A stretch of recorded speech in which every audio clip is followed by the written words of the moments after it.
Mais que vois-je? On dirait le sucre, le goût dure longtemps, mais la vie sûrement... Oui, bon, ça va. On dirait le sucre, pas trop de sucre quand même, mais un peu de sucre. Hein. Ça pourrait être la devise de cette nouvelle génération de pâtissiers, du sucre, mais pas trop, de pâtissiers et de pâtissières qui proposent autre chose qu'une grosse montée de glycémie dans les desserts de restaurants en fin de repas. Et le resto Pureté de Gérald Guille, en lieu et place du Roseau à Lille, est le bac à sable de notre invité qui vient. Enfin, son bac à sable ou son bac à sablé, plutôt, il faudrait dire, sans doute. Parce que Clémence est une pâtissière habile, à lunettes king size et sourire du même calibre, vous allez voir.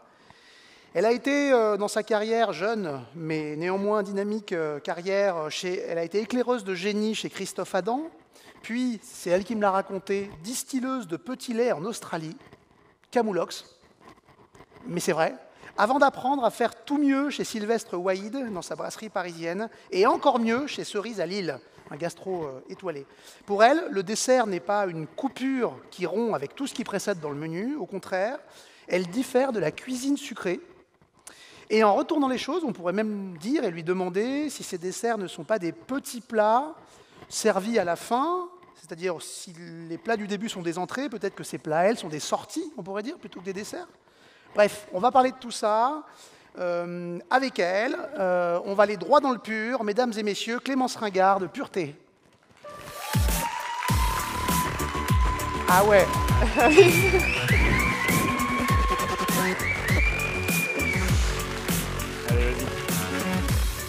Bonjour Clémence. Bonjour. Il y a un fan club de Pureté là, non? Oui, il y a un petit fan club. Ils sont les puristes là? Ils sont là-bas, un peu partout. Ah ouais. Ah ouais, bravo. Hein. Ouais, on est venu équiper. À l'applaudimètre, tu remportes le championnat omnivore Nord 2022. Ça me fait plaisir. Comment ça va? Alors, on parlait, je disais en intro que tu m'as dit, quand on a parlé au téléphone, que tu essayais de faire de la cuisine sucrée. En fait, essayer d'imaginer des desserts qui soient dans la continuité de ce qui a été servi avant dans le menu. Bah oui, tout à fait. Bah, c'est vrai que c'est un challenge quand même de terminer le repas. Donc, quand on travaille pour un grand chef, grosse pression. Voilà, grosse pression. On n'a pas envie de le décevoir et on a envie de terminer le repas par une petite touche qui restera dans la continuité. Donc de lui, sa cuisine, mais aussi en apportant sa touche personnelle. Ouais, et puis on n'a pas envie qu'un dessert, comme mangeur, ce soit une espèce de coup de sucre fatal qui vient nous plomber à la fin du repas, au contraire. Non, ça c'est le genre de choses où justement quand on termine par une explosion de sucre, on oublie tout ce qu'on a eu de bon avant et c'est pas si on veut. C'est pas l'idée. Non. Et quel rapport t'entretiens au sucre, toi? Parce que ton métier, c'est quand même de cuisiner sucré. Grosse bouche à sucre. J'adore grosse bouche à sucre. Ok, c'est dit comme ça. Je fais ce métier pour ça. Enfin, c'est vrai qu'à la base, j'ai eu la chance d'avoir des parents qui m'ont emmené dans des belles maisons pour découvrir la gastronomie quand j'étais petite. Et c'est vrai que j'ai toujours eu un attrait un peu plus poussé vers le sucré. Un peu plus particulier vers le sucre. Ma maman fait la pâtisserie, ma grand-mère faisait la pâtisserie. C'est un peu de famille, même si c'était d'ordre amateur, on va dire, même si je ne sais pas si elle aimera que je dise ça. Amateur dans le meilleur sens du terme. Oui, dans le bon sens du terme. Le plus noble du terme. Tout à fait. Donc j'ai un peu baigné là-dedans et c'est vrai qu'un jour je me suis dit, bon bah allons-y, allons... Bec sucré alors de mère en fille, de grand-mère en petite fille. Bon, et alors tu as bossé, on a dit, à Paris, chez Christophe Adam, à l'Éclair de Génie. C'était ma première expérience. Et alors, c'était comment? C'était chouette, belle équipe. Après, c'est les débuts, donc on tâtonne forcément, on ne sait pas encore trop où on va, comment ça se passe. Mais c'était une belle première expérience. Ouais, et ensuite, tu as travaillé dans d'autres belles maisons à l'étranger, au Shangri-La, je crois, à l'étranger, l'Australie, et après la Nouvelle-Zélande, Langham, le Cordis. Ok, en Nouvelle-Zélande aussi. Donc, tu as vu du mouton? J'ai vu beaucoup de moutons. Beaucoup de moutons. Beaucoup de moutons. Et plus de moutons que d'habitants. Plus de moutons que d'humains. Oui. Et tu me racontais à l'époque, en Australie, tu n'as pas fait que de la pâtisserie. Hein. Tu m'as dit littéralement, je suis allé en Australie pour profiter du fromage et de l'alcool. Oui, j'ai vu des moutons, justement. Ok. C'était des brebis. D'accord. J'ai fait l'Australie, forcément, quand on voyage, quand on fait du Working Holiday Visa, on finit toujours un moment par faire des fermes. Et moi, j'étais dans une ferme qui faisait donc du fromage et de l'alcool distillé à base du petit lait qui récupérait des fromages. Voilà. Et tu en as goûté un petit peu? Un petit peu, ouais. C'était le but. Hein. Hein, c'est un peu pour ça que je suis c'était allée le là-bas. but. Oui, bah oui. D'accord. Ouais. Et il te reste de ça, de ce distillat de petit lait Un tout petit peu, mais c'est que pour moi. Ah, c'est que pour toi. Ah, Ça, c'est ta je ne cuvée perso partage de pas, distillat ouais, de petit tout à lait. fait, tout à fait. D'accord. T'en as pas ramené sur scène alors? Pas du tout, non. Bon, non, bah je vous ai d'accord, bah, ramené tant de pis. l'hydromel. C'est bien aussi l'hydromel. Ah, de l'hydromel. Ouais. Bah parlons-en peut-être, non? Oui, allons-y. Alors, bah ouais, tu vas faire goûter de l'hydromel. Alors, rappelle-nous Oui. ce qu'est l'hydromel, peut-être d'abord. Alors l'hydromel, c'est Pour ceux qui ne sauraient pas. de l'alcool de miel, c'est une fermentation de miel et qui est arrêtée avant et ils mettent des petites bulles et puis voilà. Et- Ouais, qui est une boisson ancestrale, Tout à fait. boisson tout à ancienne. fait, ouais. Et donc ici, à Pureté, tu pratiques beaucoup l'hydromel? C'est un Alors, ingrédient que tu utilises C'est le tout premier fréquemment dessert en fait, ce que je vous présente ce soir, mais qui a D'accord. changé du coup entre temps. C'est le tout premier dessert que j'avais créé pour Gérald, pour le Resto Pureté. Alors parlons un peu du Resto Pureté aussi, du chef Gérald Guille et de son second. Oui. On applaudit.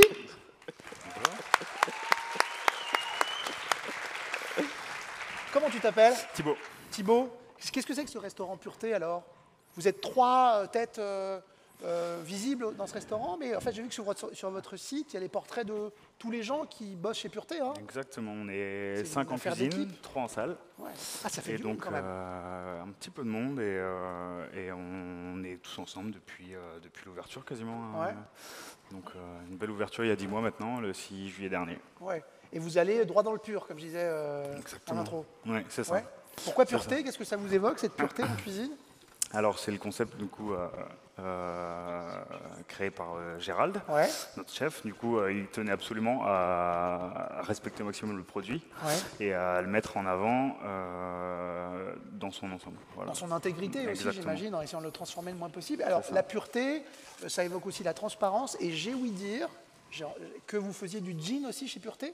C'est ça. Donc ça, le gin a même été créé avant le restaurant. Ah ouais, d'accord. Donc Ah, vous avez le sens des priorités. c'est ça. Gérald D'accord. a commencé par créer son propre gin avec la maison Birdie. Ouais. Il l'a démontré tout à l'heure d'ailleurs sur la scène artisan. Il était sur la scène artisan Tout vers à 13h fait. tout à l'heure. C'est hein. ça, Ouais. exactement. Et il a fait goûter ce gin. Il a fait goûter le gin Pureté, donc auquel il a ajouté ses notes et ses Ouais. préférences, notamment l'estragon qui est très dominant dans ce gin. Voilà. Ouais. Et qui fait comment ce gin à base de quels ingrédients? Donc grosso modo c'est un alcool de blé de Ouais. Haute-France à la base, donc évidemment du genièvre derrière, Ouais. et puis principalement donc estragon, coquelicot, baie d'églantier, voilà pour les principaux ingrédients. Ouais. Et on va faire goûter ça au public?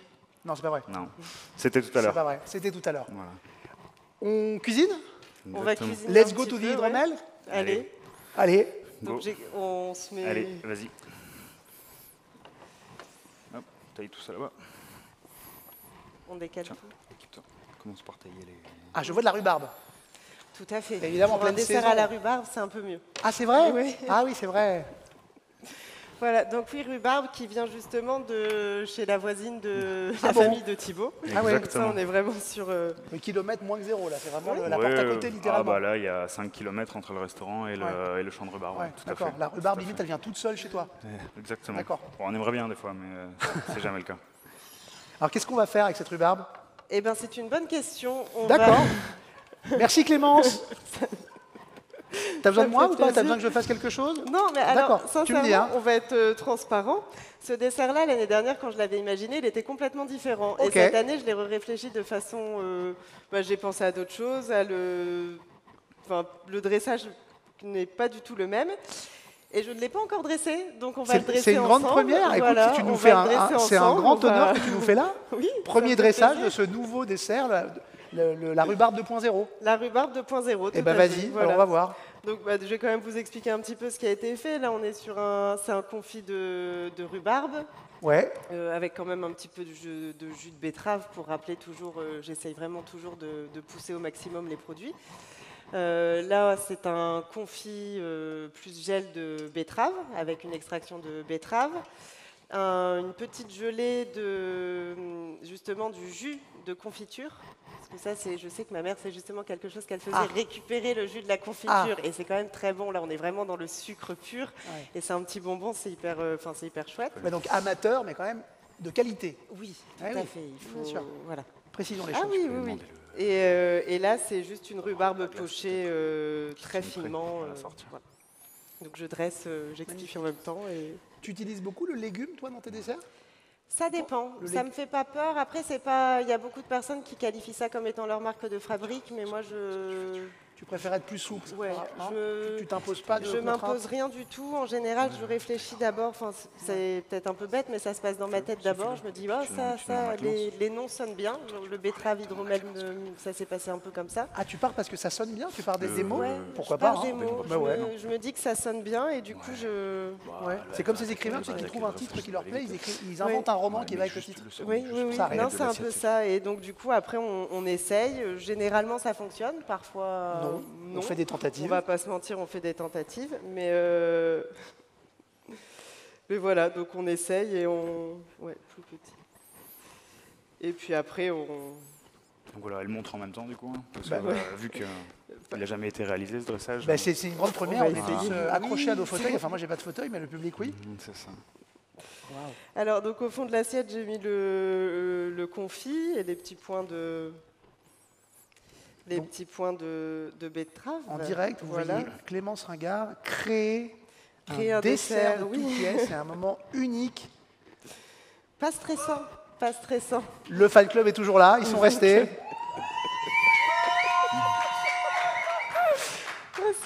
Ça fait plaisir. Big up. Voilà.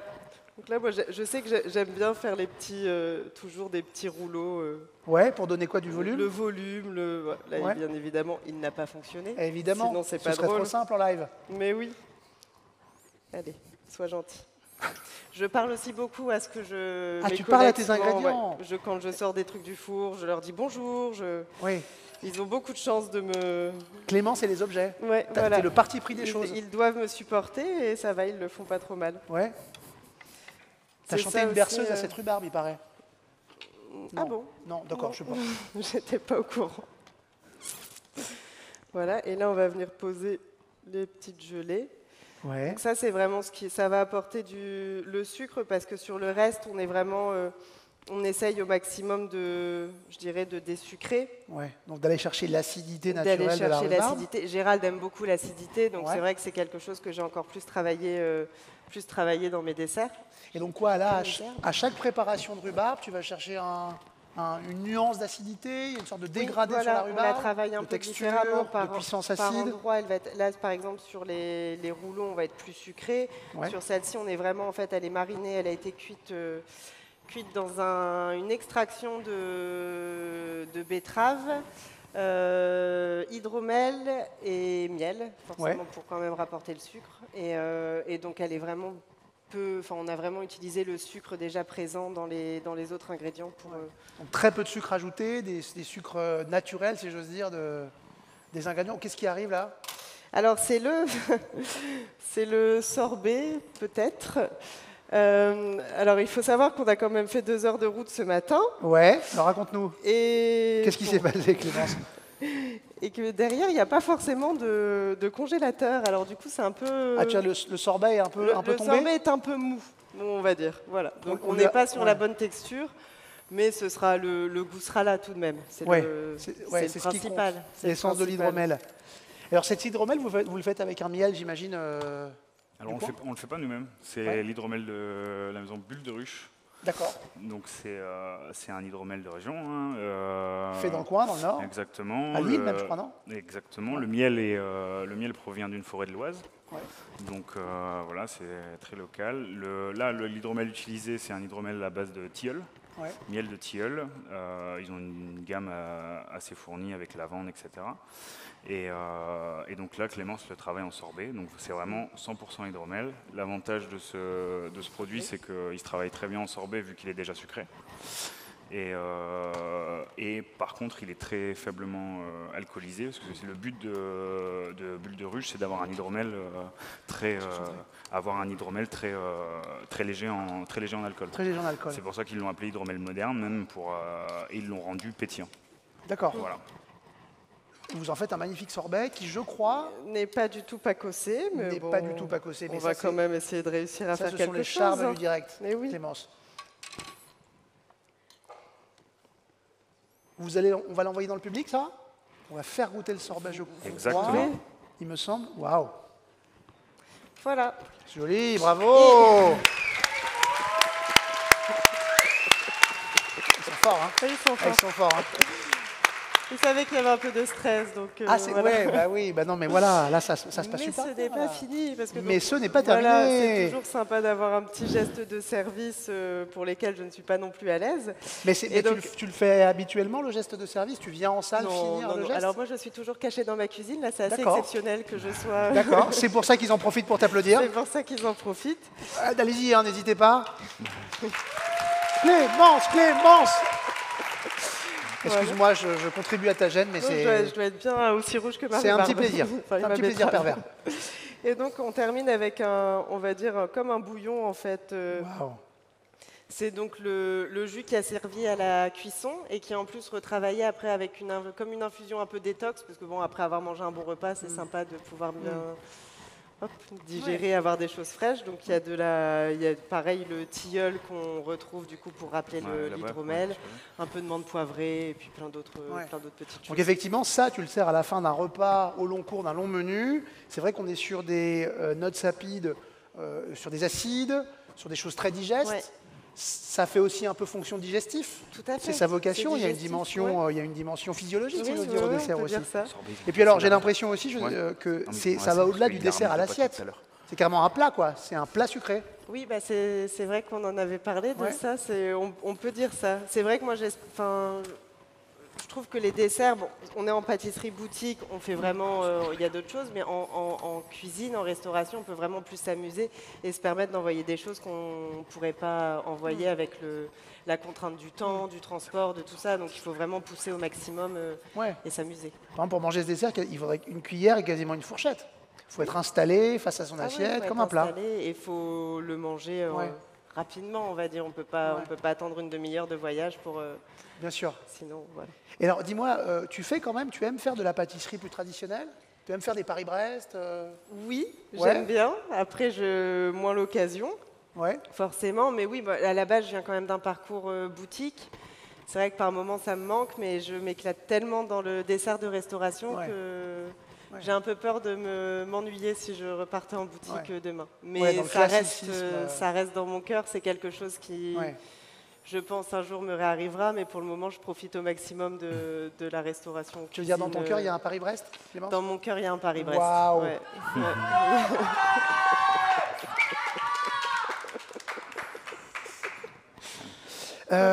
Super. Il va falloir goûter un moment. Il va falloir goûter. Est-ce qu'on a une cuillère quelque part? Allez. J'ai des miennes, je peux prêter. Merci beaucoup. Voilà. Si c'est pas bon, on fait semblant. D'accord. Entendu.